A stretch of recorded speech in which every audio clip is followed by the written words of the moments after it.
Homeschool, a novel by Casey Giltner. Chapter 27. The Mouse in the Trap. Snap. Mira woke with a start. It took a moment to realize where she was. In the chapel, having nodded off on one of the pews. This was becoming too routine, dozing off, not knowing where she was or how long she'd been sleeping. It was now impossible to sleep at night. Not that it had ever been easy in her aunt's house, but after the ritual, and the strange nightmare after, she had trouble even lying down in that bed, much less sleeping. She looked around for the source of the snapping sound. She found it back behind the altar, a mouse caught in a trap, but it was still alive, struggling for its life. Mira poked at the trap with her toe. The metal had snapped too far forward on the mouse's head, blinding it but missing the bulk of the skull and thus not killing it. She picked up the trap, pried it open, and dropped the mouse on the ground. It was crippled and blind, but still mobile. It hopped around in a circle, eventually bumping into the wall. Mira watched the mouse struggle. She was moved by its plight. It should be put out of its misery. Mira looked around for something to help. Eventually, her eyes landed on the large ceremonial Bible that had recently been added to the now finished and blessed chapel. She stood over the mouse and lifted the Bible high overhead. She thrust it down sharply. There was a loud bang as the Bible made contact, but it hadn't come from the book or the mouse. It had come from the trap door. That trap door, the one beneath the rug on the center aisle. It had lain still and silent since that first night. Mira had skirted around it, always at a distance. She had never moved the rug that lay atop it. But after a few weeks, she had finally begun to let her guard down around it. And here it was now, speaking up once more. What secrets lie beneath that redwood? Mira kept one eye on the trapdoor and lifted the Bible. The mouse was dead. It was a good thing she had done. She knew that in her gut. It wasn't right to let an innocent creature suffer needlessly. Mira left the chapel promptly, unwilling to linger near the trapdoor. Her mind had conjured up all manner of potential horrors to fill the unknown beneath, and she wanted nothing to do with any of them. But what if someone was trapped down there and needed help? No. She knew in her gut it wasn't that.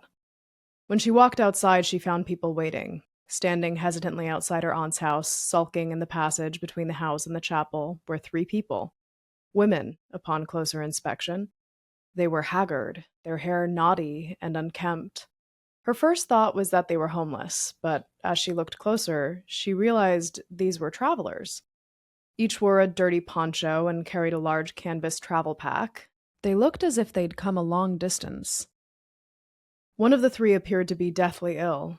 Had the journey done that to her, or had the illness been the reason for the journey? They made Mira ill at ease.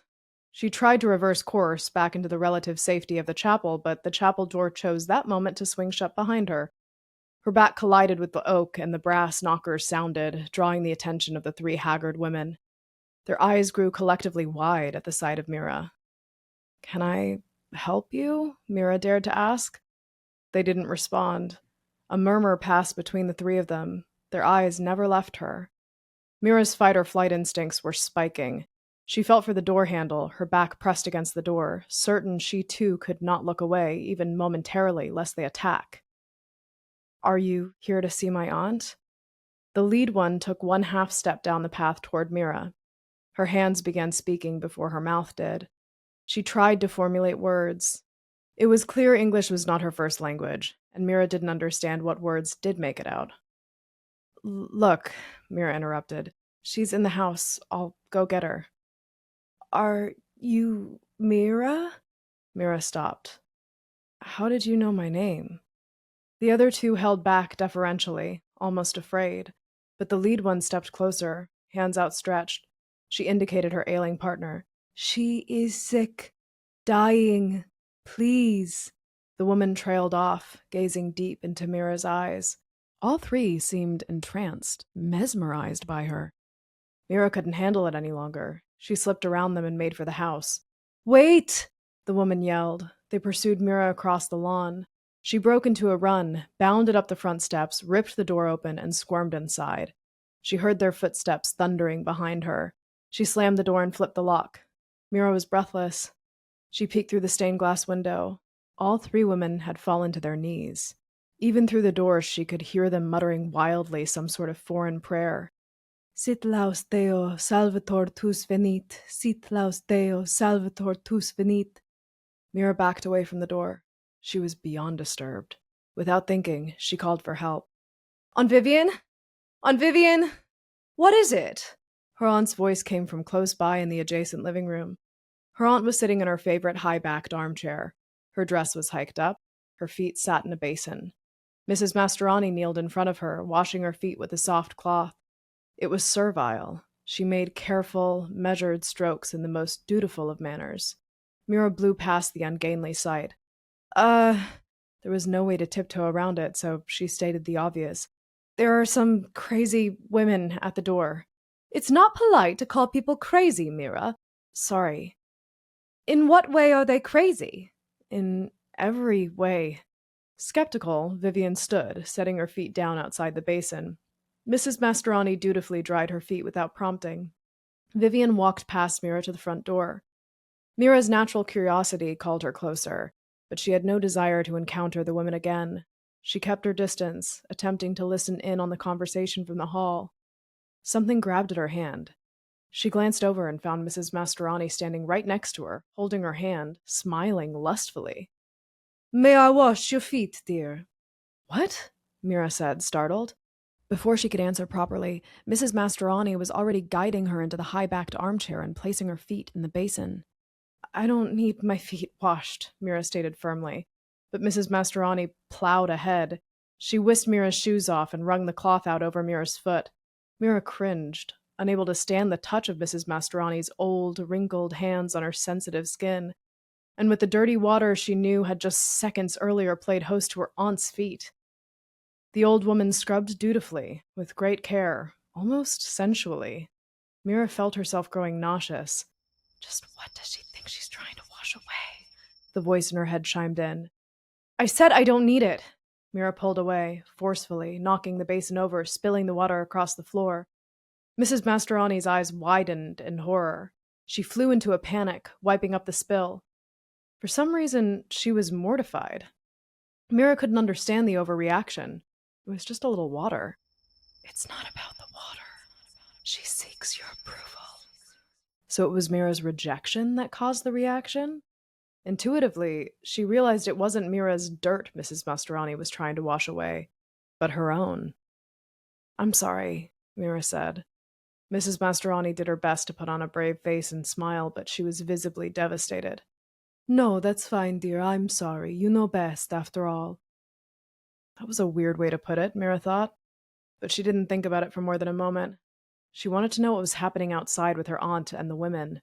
She didn't have time for this silly woman. She made for the hallway. The front door was still open.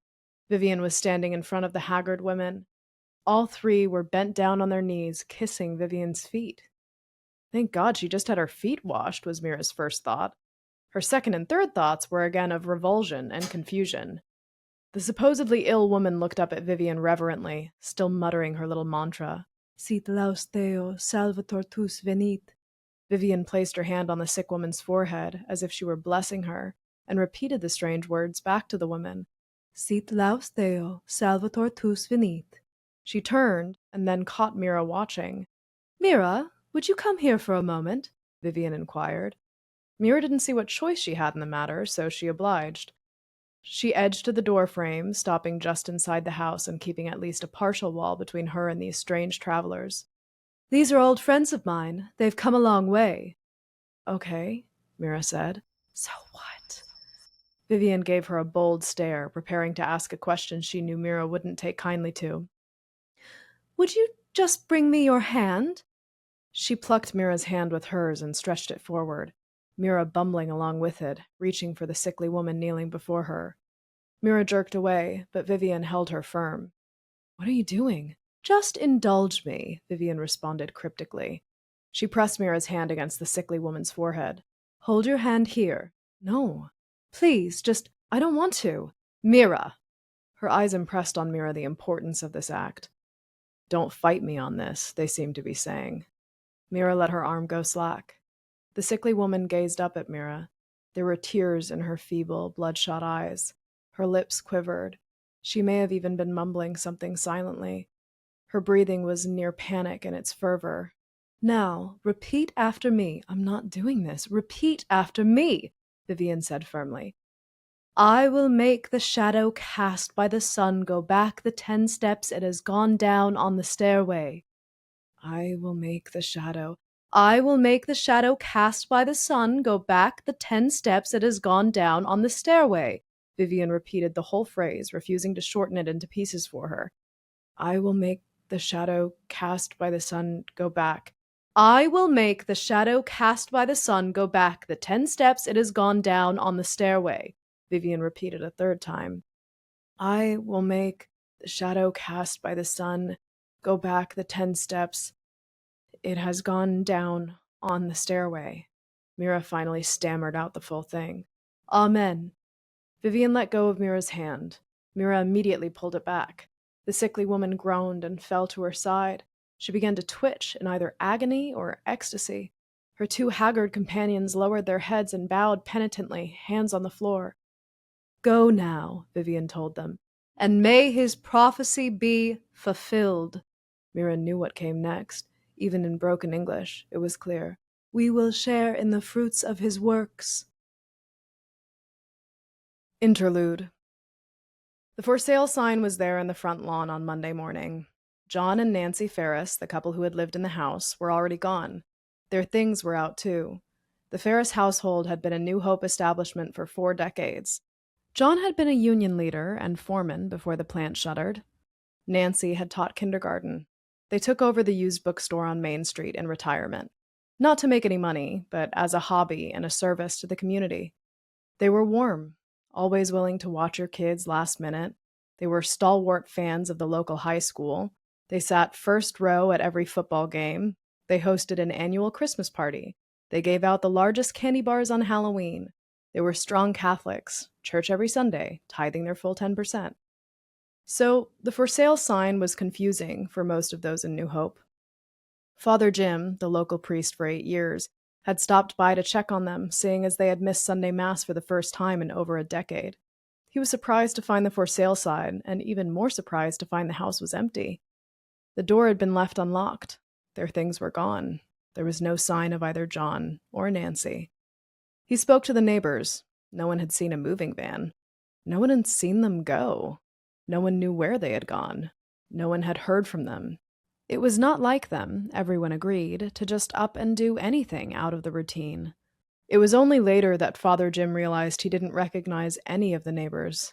Some of them even had foreign accents. How strange to not know so many people in a town as insular and contained as New Hope.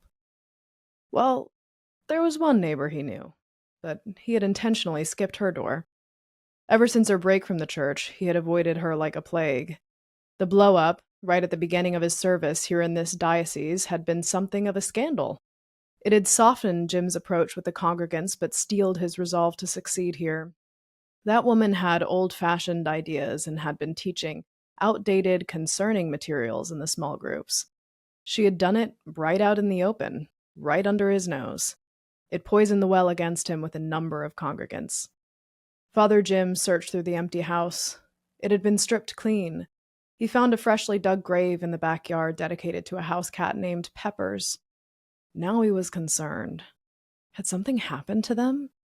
He considered going to the police, but he didn't know how to put his fears into words. They had often spoken of going south to Arizona, becoming snowbirds. They'd been talking about it for years, but with everything that was going on, the way the neighborhood, the town had changed around them, well, maybe they had decided that now was the time. He left the house as he had found it and returned to his car. He couldn't help but notice the old chapel across the street had been refurbished. The church had surrendered its hold on the property to the town council years earlier. Surely the local government hadn't ordered its cleanup. He knew intuitively that it was her, his one-time nemesis. He had heard rumors of what she was up to now. The rumors seemed hyperbolic to him. There were always break-off sects in any major religion, and even if she did take a few people with her, what real harm could they do? As he started his car, Father Jim saw the one door open that he hadn't knocked on. He had no inclination to see who was behind it. He kept his eyes forward, put the car in drive, and pulled away. He didn't know why, but he felt suddenly nervous. He wanted to be gone from this place. Perhaps John and Nancy Ferris had felt the same thing. Perhaps they felt nervous too. Arizona was only a day-and-a-half drive. It was warm there, no long, cold winters. A couple could be comfortable there in their golden years. He just wished they had said goodbye, because now he couldn't shake the feeling that something horrible had happened. Chapter 28. The Painting. In the old part of New Hope, one of the founding mansions of the town had been converted to a museum on the pretense of providing a bare minimum of culture to the populace. In class, Vivian had railed against modern art, film, TV, music, the links they had with sin, the temptation they provided the mind to wander. But Vivian herself was always drawing, and she loved the sort of classical church music that made Mira's skin crawl. It further pounded another hypocrite nail in Vivian's coffin. So here they were, pulling Vivian's car up to the Hope Private Gallery. It was an old red brick manor with vaulted roofs. It sat on an incline and loomed over the street of lesser estates, mere houses by comparison. At the ticket booth, when Vivian had taken out her wallet to pay, the museum manager had leapt across the ticket attendant to offer them free admission. "Oh no, your money is no good here," he exclaimed, tapping 4 fingers twice to his heart. Vivian did the same in return as she took the comped tickets without a word of thanks, as though things of this nature were expected and happened often. Her aunt had called it a field trip, and for half a second Mira had gotten her hopes up. This supposed field trip was merely an extension of the ever-expanding religious studies lessons she was now getting for nearly 3 hours a day. Most recently, a deep dive on Noah's Ark and the Great Flood. The cleansing of the earth, Vivian had called it. The restoration of humanity's innocence. The washing away of sin. Mira couldn't fathom a god who would kill every living thing on earth except for 2 of everything, of course. Mira dared to ask whether God was committing genocide, a word she knew but didn't completely understand, and had been sent to bed without dinner again. The more she actually listened and truly learned of religion, the more she found it impossible. The contradictions were too great, the past terrors too vast. She found herself a more embedded atheist with each lesson. Sometimes a good reset is what's needed. Mira had hoped the field trip would be a reset. But the museum was like a crypt. Natural light was scarce. Windows had been purposefully covered up to supposedly protect the artwork from the sun's harmful rays. The exhibits on the main floor were self-involved, putting New Hope at the center of history, posturing New Hope as historical actor, not just witness. But the whole second level was Christian stuff. There were statues, sculptures of old saints and the Virgin Mary. There were paintings, all centuries old, the oldest even pre-Renaissance. Almost every one of them was an adoring portrait of Christ or some biblical scene. Vivian spoke knowingly about each. At a painting of a young Jesus teaching in the temple, she said, "When Jesus was young, God would speak to him in subtle ways, show him things, send him little messages, things that didn't make sense until he was older, until he unlocked his true connection to his Father and honed his ability to understand what he was seeing. This painting shows us the earliest moment when Christ learned who he really was, the Son of God. Before that day at the temple, he didn't know just how special he was." Perhaps she had been a tour guide in another life. She spoke to the paintings themselves, not Mira, in a reverential, if not sensual, way. "You see here the shadow created by the thick brushstroke that seems to draw one in, warning us, the viewer, of the ever-present threat of the darkness of evil, of Satan himself. The artist is so in tune with God's message, he manages to imbue it into the very act of the brushstroke itself." Vivian's hand rose and fell in an imaginary brushstroke verging far too close on the sexual. Good God. The thought of her aunt as a sexual being was sickening, and once it entered her mind, it refused to leave. She found herself drifting off every few minutes, stayed only by the fact there was no place to sit. The museum being a mansion, but by no means a large one, they reached the final room on the smaller ancillary 3rd floor quickly. It may have once been the attic. Though it was retrofitted and cleaned for viewing purposes, they couldn't eliminate the cramped feeling given by the lower ceilings. The art in here was different too. Despite all her railings against paintings that didn't state their subject matter and meaning with the clearest intent and voice, these could only be described as modern or abstract. One painting in particular caught her eye. It was bigger than she was, 6 feet wide and nearly ceiling high. While still biblical in nature, the colors bled. It was a hellscape of fire and brimstone, numerous scenes taking place with countless subjects. Every foot of canvas revealed another story: torture, violence, death everywhere. Mira looked at the artist card beneath the painting. Revelations, 1759, artist unknown. What was it doing here, she wondered. She knew enough to know it was out of place. You sense it too? Vivian asked her cryptically. This is where he first spoke to me. If you listen closely, you might hear him speak to you. Vivian closed her eyes, basking in the silence of the museum. Mira watched her with a skeptical eye, but her gaze was drawn back to Revelations. Despite her misgivings, she could admit to herself there was something about this painting. Close your eyes, Vivian instructed Mira. Listen. Mira humored her and closed her eyes. She felt dumb. It was a painting. How was closing her eyes supposed to help God speak to her? Suddenly, she heard a low murmur. Her ears perk up, barely audible over the air vent, but still she heard something. My child. She opened her eyes. It came as a whisper of a whisper, but it was distinct. Who had said it? It wasn't Vivian. There was no one else in the room. But she knew she had heard it. Somebody had spoken. Her eyes were drawn back in by the painting, to one of the scenes within. There was a woman preaching, with what looked like a guardian angel whispering into her ear. The preaching woman looked like, of all people, Vivian. Mira shook the thought away and scanned across the painting to another scene. A girl standing amongst the flames while legions of the dead bowed at her feet. The girl's face was obscured, hidden by a smear of paint that looked decidedly wet. In fact, it was moving. It was slowly dripping down the canvas, the colors bleeding together more with each passing second. Mira stepped closer to the painting, inches away. She checked to see that Vivian's eyes were still closed before reaching out a hand and touching the girl's face. The paint stuck to her fingers. She pressed her hand and wiped the paint away from the girl's face. The smeared paint came clear, revealing a fully formed face beneath. Her own. News Bulletin. At 4 p.m. that afternoon, Sacred Heart, the oldest Catholic church in New Hope, was set fire to. It burned for 3 hours before the flames were fully extinguished. 3 victims, including the parish priest, Father Jim, were hospitalized with severe burns and smoke inhalation. It was quickly ruled arson.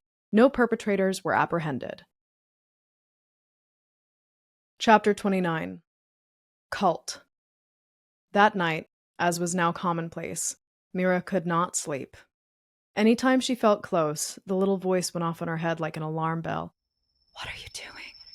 Wake up! Why aren't you listening to me? This is no time to sleep. Something is wrong here. Something is not right. Why won't you wake up? The painting. She could not explain it. Her aunt couldn't possibly know what she had seen and experienced.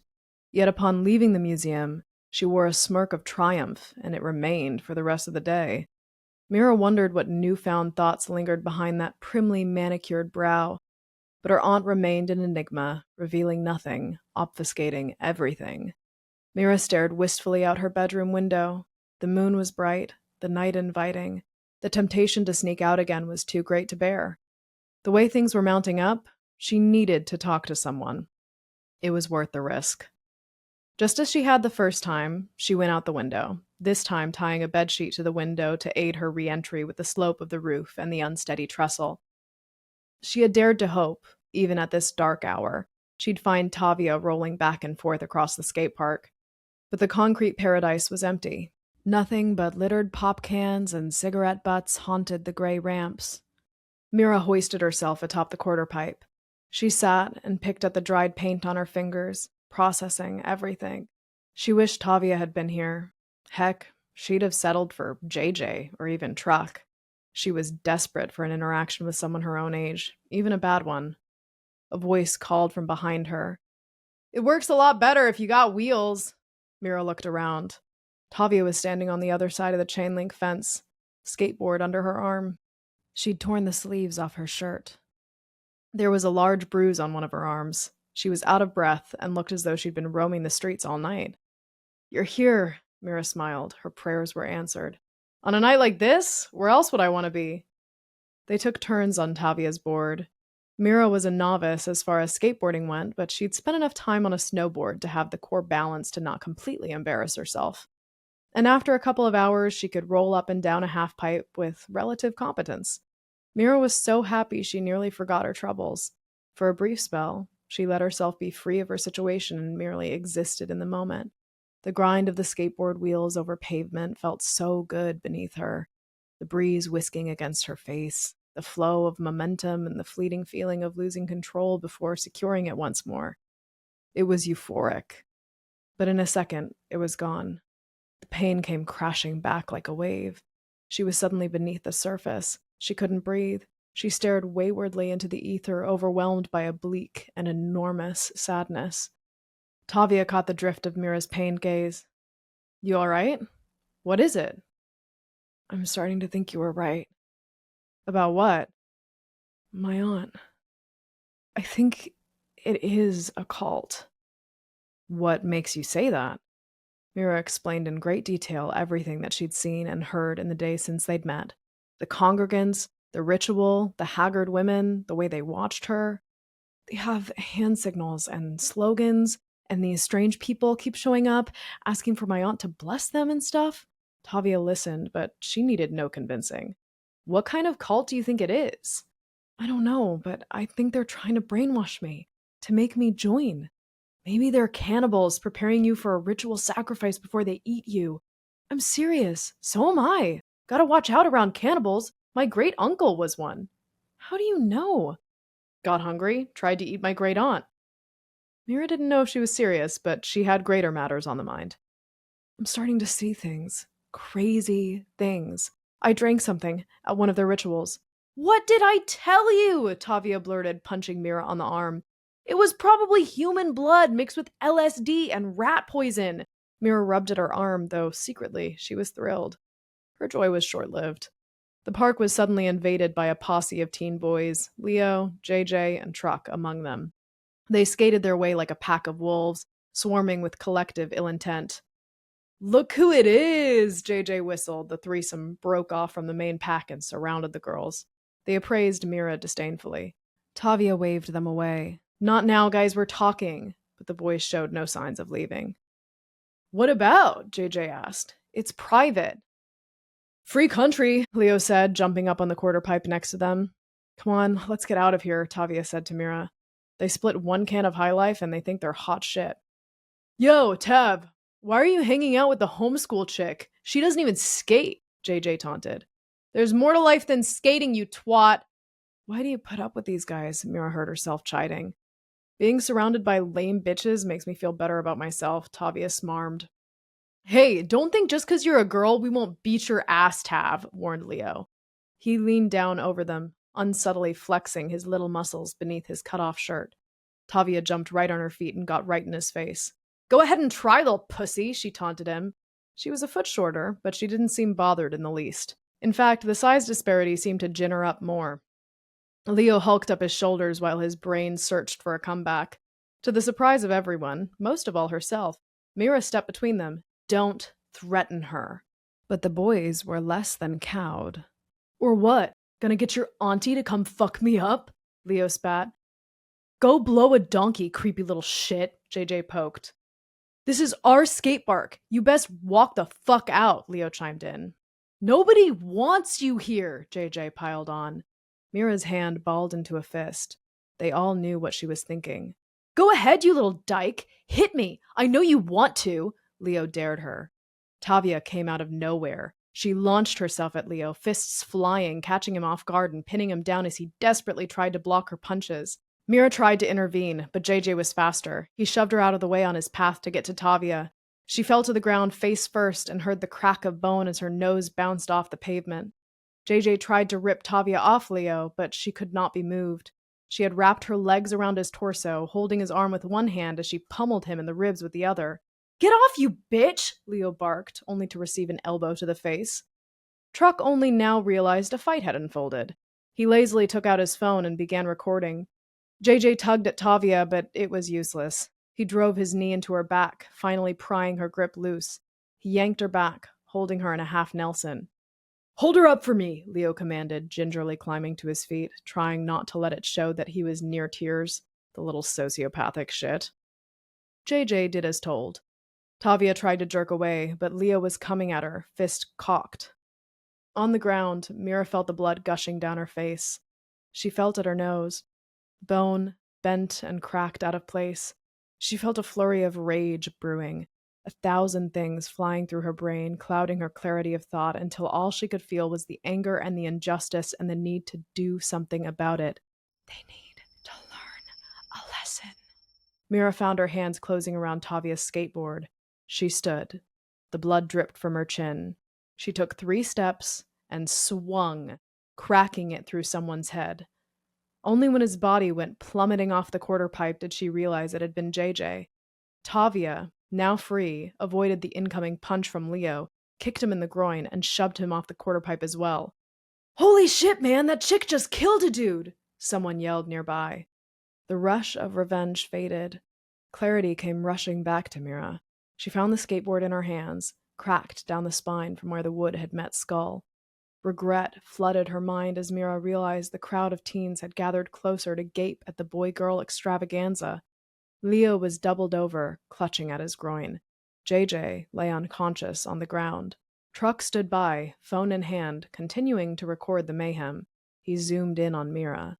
Mira stared down at JJ. Blood now seeped out from his head. She couldn't look away, and yet the little voice in her head uttered the same refrain over and over. He got what he deserved. He got what he deserved. He got what he deserved. He got what he deserved. "Mira, come on!" Tavia yelled in her frozen face. She ripped Mira away from the scene. Together, they scuttled out of the park and hightailed it into the tree cover. They ran until they didn't know where they were. The trees were thick. The world around them was black. Safely obscured in this thicket, they finally stopped to catch their breath. "That was crazy," said Tavia from somewhere nearby. Her face was the only thing visible, and only just. "What did I do?" Mira gasped. "You did what you had to," Tavia consoled her. "You shouldn't have punched him." "Bullshit. You can't wait for them to punch you. It's too late then. When someone deserves to get punched, you fucking punch them. And when someone punches you, you punch them back twice as hard." She paused, gasping in a breath of air. "After what he called you? If you don't do it now when he's a virgin, he'll go around calling girls shit like that his entire life. It's about justice." "Justice?" "Fuck yeah, justice," Tavia confirmed. Justice. The idea startled her. She hadn't felt justice when she was doing it. Could the act be real justice if all she had felt was anger while doing it? She shook the thought away. She realized suddenly she had spent far too long in her aunt's classroom. She wasn't writing some moralist essay analyzing actions against theory. She was out here, in the streets, living her life. Tavia was right. Why should she feel guilty? Mira squeezed her nose. It had hurt terribly in the moment, but the pain was thankfully growing slighter. "Is it bad?" Tavia grimaced, but downplayed the severity. "It's just blood. He got it worse. Do you think he's okay?" "Who cares? It was the coolest frickin' thing I've ever seen." Mira beamed and probably blushed, though mercifully that wouldn't be evident in the darkness. A branch snapped behind them. They went quiet and looked toward the sound. It had been nearby, far too close for comfort. Their eyes had adjusted to the darkness, but beyond their immediate vicinity, it remained a void. "Somebody's watching us," Mira whispered, though she was far from certain. The sound could have been made by an animal, a squirrel, or a rabbit, but she thought she could make out a shadow. Then again, maybe her mind was playing tricks on her. The possible shadow remained quite still. "Do you think it's them?" Tavia asked. "I don't know." "Come on." They tiptoed forward, winding their way out of the dark forest, on high alert for whoever or whatever was near. As they breached the tree line, they were relieved to find this part of the park empty. No sign of the boys, or police, or an ambulance. It was silent. Eerily so. Mira felt the urge to look back at the woods. She didn't want to. She knew she'd see something she didn't want to see. But she had to, like a horror movie victim drawn to a closed door in a haunted house. She chanced one glance back at the trees. The trees began to rustle, as if set off by her mere gaze. A gust of wind rose up from within, kicking a swarm of bats up into the night sky. From within the dark mass, she could have sworn she could just make out the leathery face of Mrs. Mastroianni. Chapter 30. The Storm. By the time they reached her street, the night Mira and Tavia had beaten up 3 boys had already entered into lore. They relived it blow by blow on the walk. They were now bonded, like strangers who had been to a war together. Their time in the trenches, however brief, was eternal.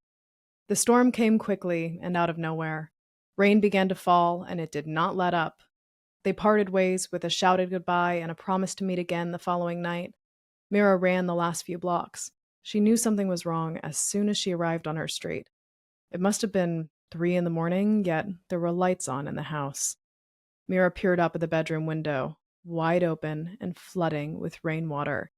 She hadn't thought about that possibility, or the difficulty of climbing back up the trestle to the roof in such slippery conditions, not to mention with a possibly broken nose.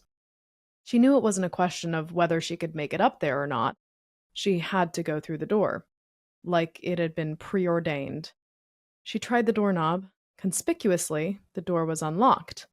Dread filled her insides and threatened to come flying out her mouth. She entered as quietly as possible, but all her precaution, all her subterfuge, ultimately didn't matter. The dancing glow of firelight galloped from the living room, casting its flicker into the hallway. She could sense people in the house, people other than her aunt. She caught a whiff she had come to associate with the aging, the lingering stench of looming death. Footsteps came her way. Mira froze. Deacon Sandy emerged from the living room, bathed in firelight. He lifted a finger to his lips, then an open palm, inviting Mira to the living room. Mira hesitated. "Come," he whispered, encouraging her as though she had other options. She felt her feet follow him. The creaking wood floorboards announced her arrival. The living room was full of people, all from the congregation, their heads all turned at her entrance. The crowd parted, revealing Vivian. She sat in her armchair next to the fire. Her eyes were closed tight in meditation. Her fingers gripped the chair tight, her nails digging into the arm. She looked as though she were fighting through a migraine. The red notebook sat waiting on her lap. Mira was about to ask what was happening when she suddenly stirred to life. She opened her notebook and began scribbling furiously. A possessed intent captivated her eye. Mrs. Mastroianni, the Rutherfords, and others looked on in reverent silence as she wrote. She filled in the page furiously, then promptly turned to another page and began anew, as if the ideas were coming faster than her hand would allow.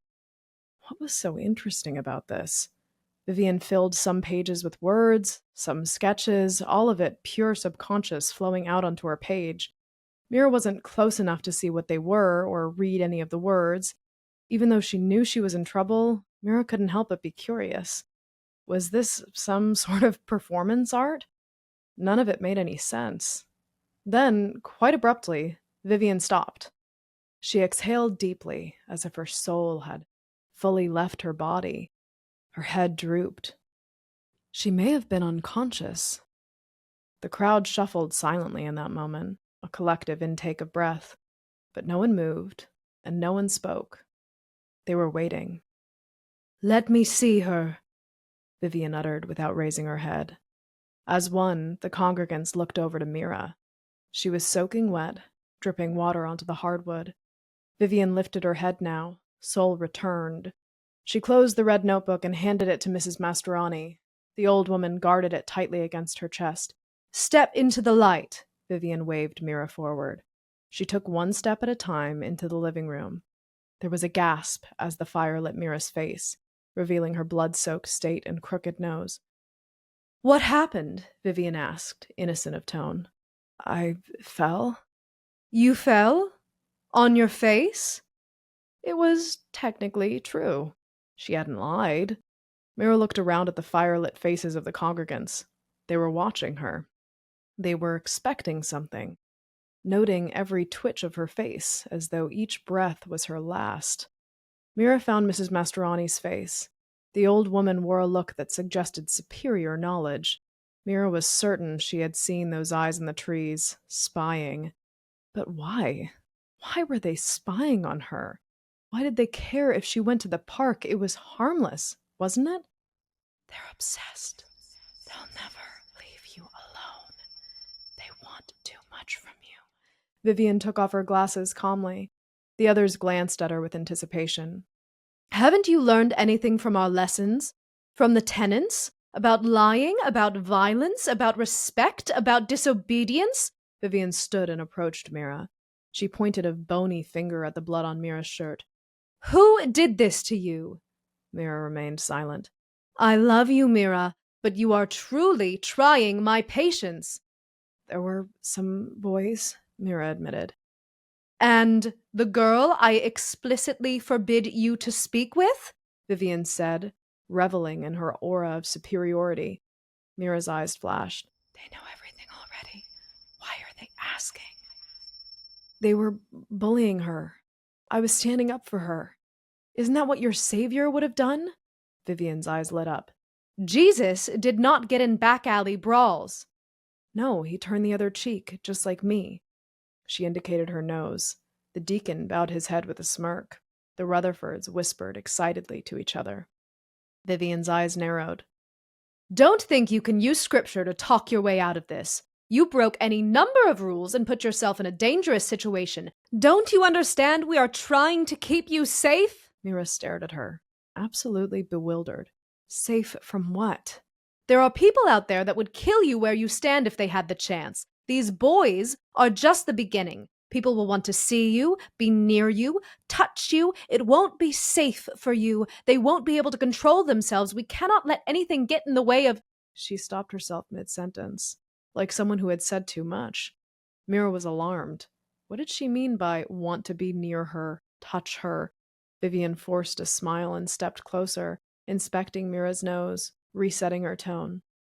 "All we want is for you to reach your full potential. It's my responsibility to make sure you do. Do you understand?"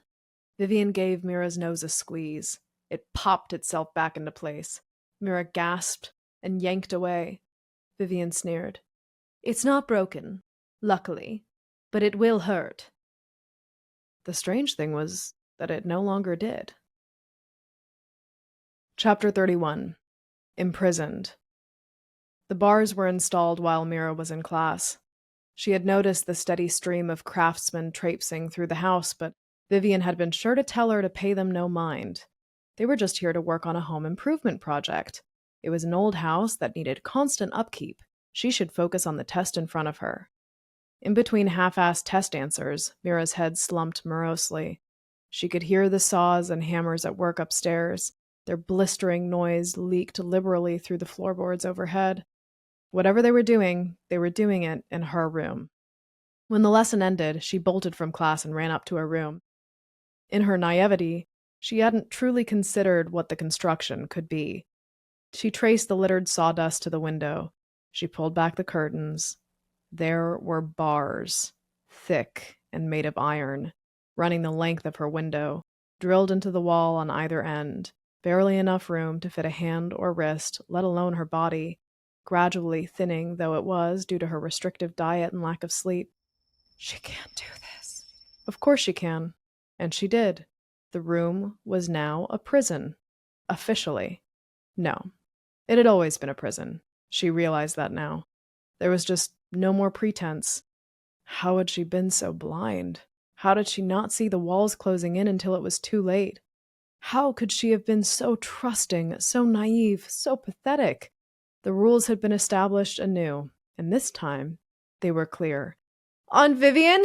Mira stormed out of her room, down the stairs, fuming. She tore through the rooms, anger unbridled. The injustice was too great. "Aunt Vivian! Aunt Vivian! Aunt Vivian!" But the house was quiet. Empty, for once.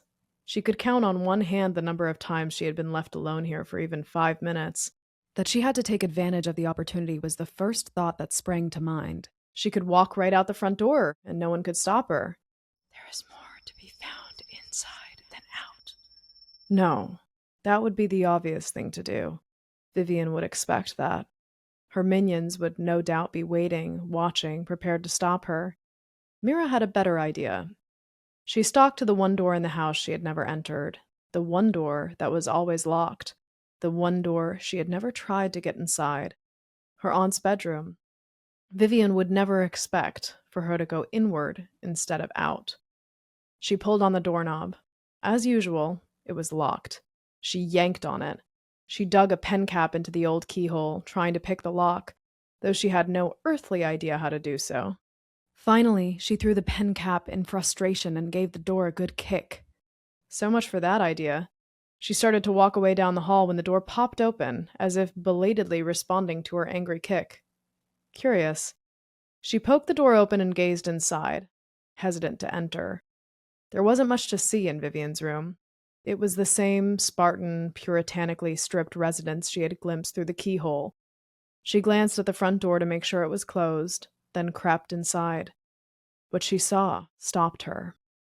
The wall along the hall, unseeable from the keyhole or in passing, unseeable unless one were literally standing inside the room, was covered in pictures. A collage of sorts. Every inch of wall had been taken up by photos of Mira. All ages. A number of baby photos with a younger Vivian. In some, there was a woman that must have been Vivian's mother, Mira's grandmother. Conspicuously absent was Mira's mother. In fact, she could see a couple photos in which her mother had been cut out. Mira took a brass frame off the wall. An oddly cropped photo of Mira as a toddler. She undid the back and pried the picture out. It had been folded in two so that only Mira was visible. She unfolded it. On the other half was her mother. She was so young, so vivacious, so full of life, so oblivious to the horror that would one day befall her. This didn't make any sense. Why would Vivian be actively hiding her own sister? There was obviously more to the story of the two sisters, more to this family than met the eye. What lessons had her grandmother imparted on the sisters? What rift had come between them?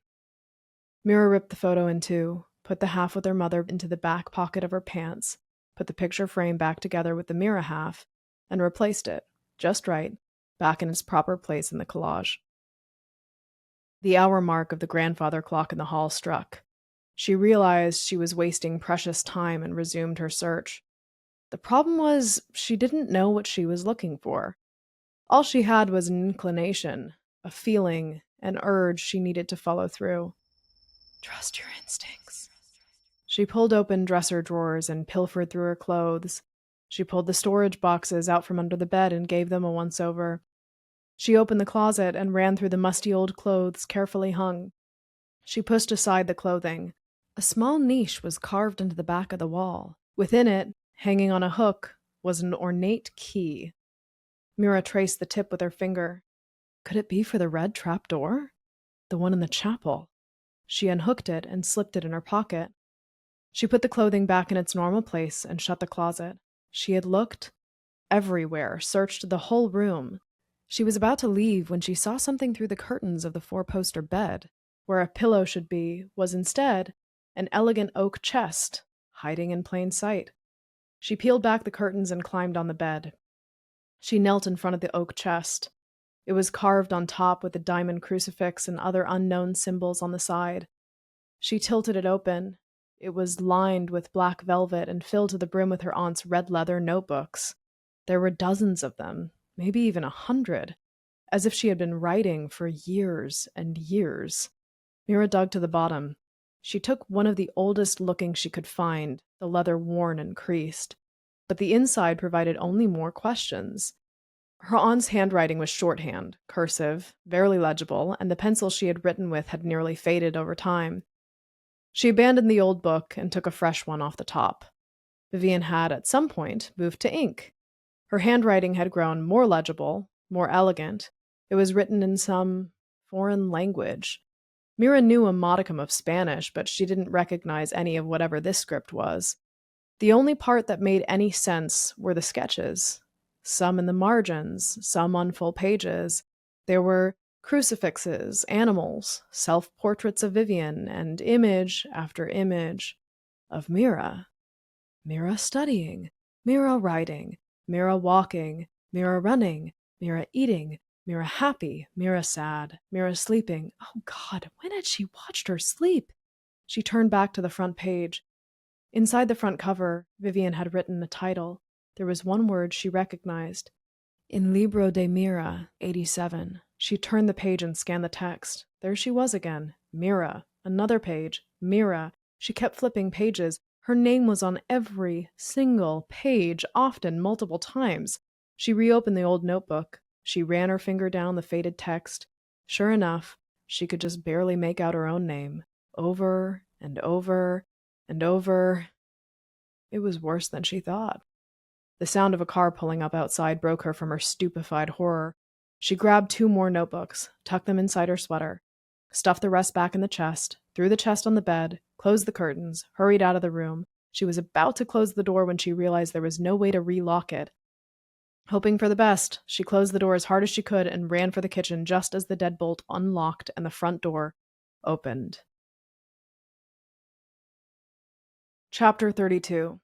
The Arrival of the False Prophet. "What are you doing in here?" Vivian inquired.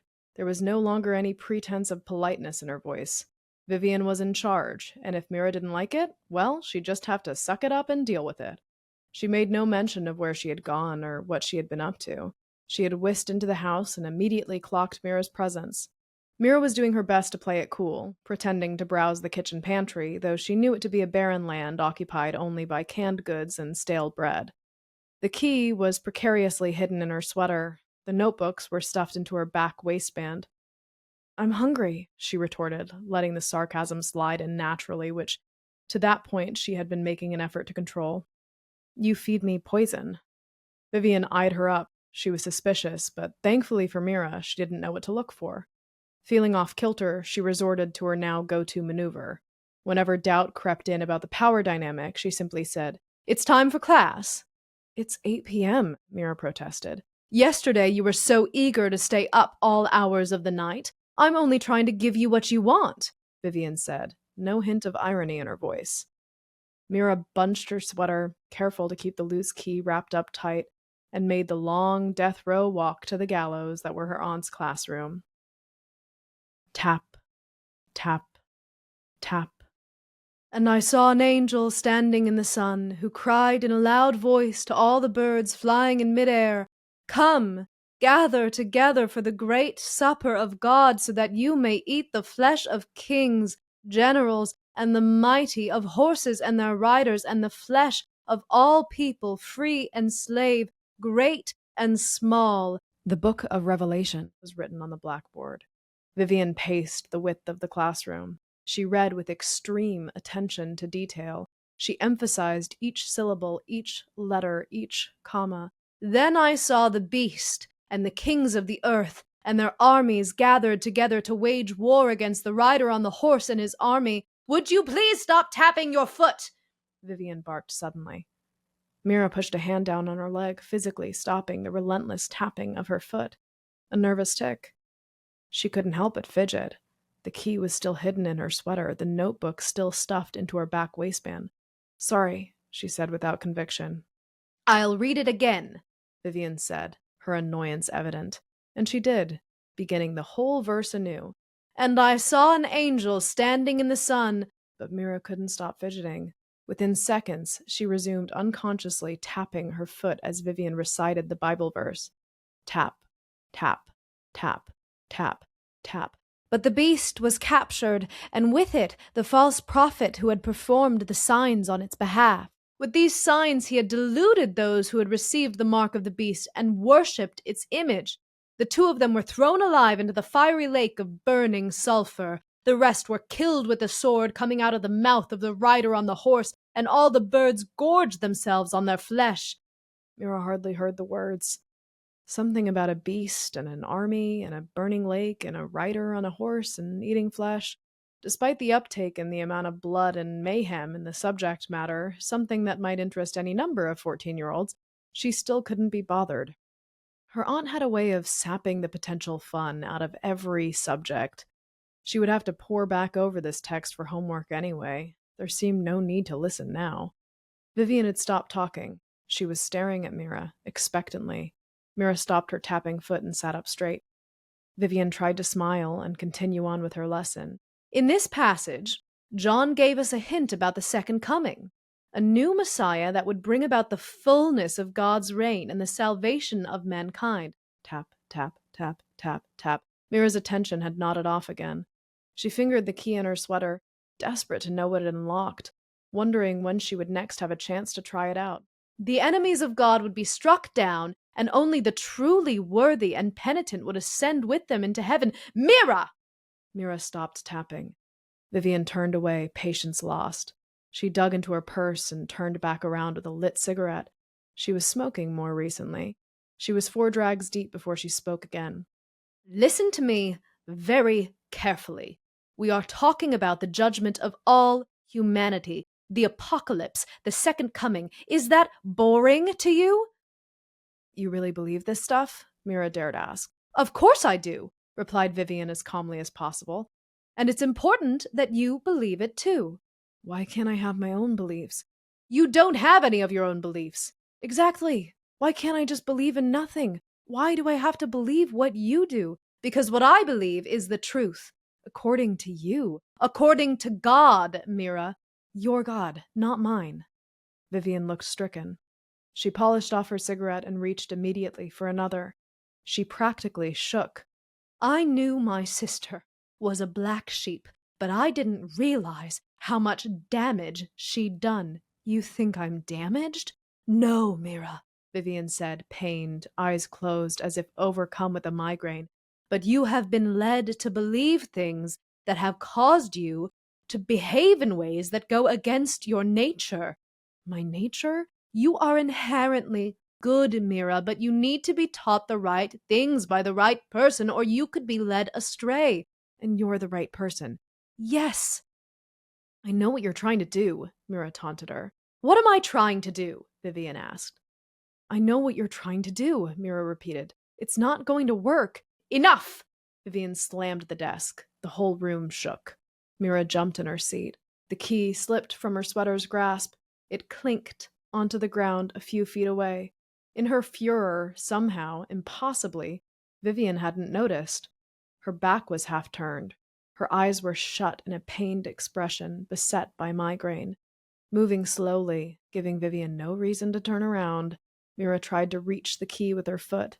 It was just out of reach. She stretched. She got a toe to touch brass when Vivian turned around. She approached Mira, looking unhinged. Mira prayed desperately that she wouldn't look down.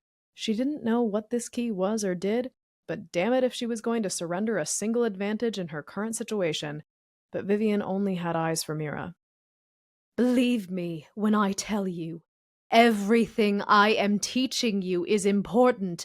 God Himself has ordained me with this task. You will respect me, and you will respect what I am teaching you. She got right on top of Mira, leaning over her desk, trying to impart the importance of her words. If you don't learn, if you don't find your path, then I will have failed, and failure is not an acceptable option. Mira hadn't looked at her Aunt Vivian up close in some time. But here, now, with her nostrils flaring right in Mira's face, she could see now the expanding lines beneath the makeup, creeping across her forehead, cracking around her eyes, and fraying off the sides of her face beneath her hair. She was coming apart at the seams. But why? What was so damn important? Why had she invested every fiber of her being into Mira joining this damned cult of hers? She kept talking, but she never explained. She ordered and dictated, but she never unveiled or revealed. Mira leaned back. shying away from her aunt's face. She took the opportunity and reached out her foot. There was a scraping sound. Vivian looked down, but there was nothing there. The key was gone. Mira's feet were crossed back beneath her chair. Her toes were curled, the key precariously clutched on the underside of her foot. Vivian frowned. Something was amiss. Just when it seemed like Vivian might investigate further, the doorbell rang. Vivian looked wild-eyed toward the front door, granting Mira a respite from her prying gaze. "I'm not expecting anyone. Maybe it's for me," Mira couldn't help but joke. But Vivian didn't take it as such. The thought clearly horrified her. She swept from the classroom. Mira heard her heels tap their way to the front door. She waited until she heard the rusty whine of the front door latch before daring to retrieve the key from beneath her foot, mercifully stowing it away in her pocket. She heard the front door open, a pregnant pause of shock, followed by the sound of Tavia's voice. Chapter 33. A Bad Influence. "Is Mira home?" Mira couldn't believe it. Tavia, at her front door. She had done something Mira couldn't fathom. She never would have thought. Mira crept through the house to the edge of the living room where she caught a glimpse. Tavia stood confidently on the front porch, skateboard hanging casually at her side. Her aunt, if possible, was even more shocked than Mira. She held the door tense with one hand, the other hand lingered with its lit cigarette, caught by surprise in midair. Discomfort was evident in every inch of her rigid body. Tavia spoke again. "I said, is Mira home?" It took Vivian a moment to steady herself. "Yes, she is," she replied, her voice dripping with contempt. Mira had never heard such venom, such hatred in her aunt. It was as though she were standing across from Satan in the flesh. "'Cause where else would she be, right?" Tavia dared to taunt, pressing her upper hand. "Can she come to the door?" Vivian's eyes drifted up and down Tavia. "No." "I can wait." "She's in class." "That's all right. I got all the time in the world." "We don't permit visitors during school hours." "Who's we?" Vivian bit her tongue, stopping herself from participating in this descending verbal spat. She chose her next words carefully, maintaining her poise. "Mira is busy. Mira will remain busy for some time. Perhaps you can find another friend to corrupt." Tavia gave her the once-over, her fresh teenage eyes singeing Vivian's fragile ego, her careful demeanor, her precious backbone with a mere glance. "She told me about you. Thought she was exaggerating, but she really didn't do you justice." Vivian shifted uncomfortably. It brought a smirk to Mira's face. She wondered if Tavia knew she could hear and see her. Just when she thought Tavia had the better of her, the upper hand, Vivian stiffened her spine, her lips curled, and she uttered her most devastating line in her repertoire.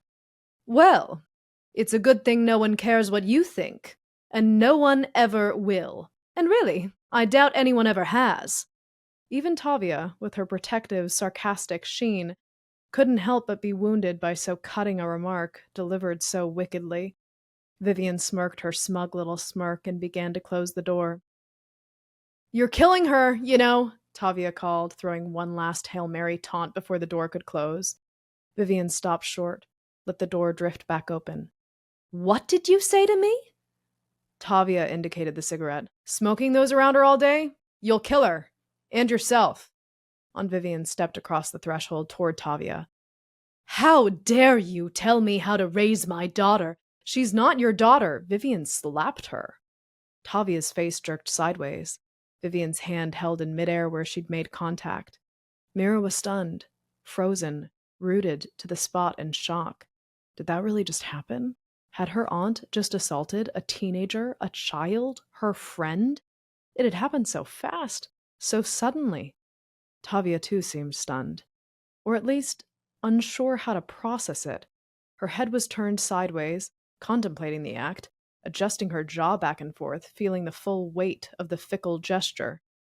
Belatedly, Vivian retrieved her hand, shaking from the sting of it. "She's going to regret that." From the looks of it, she already did.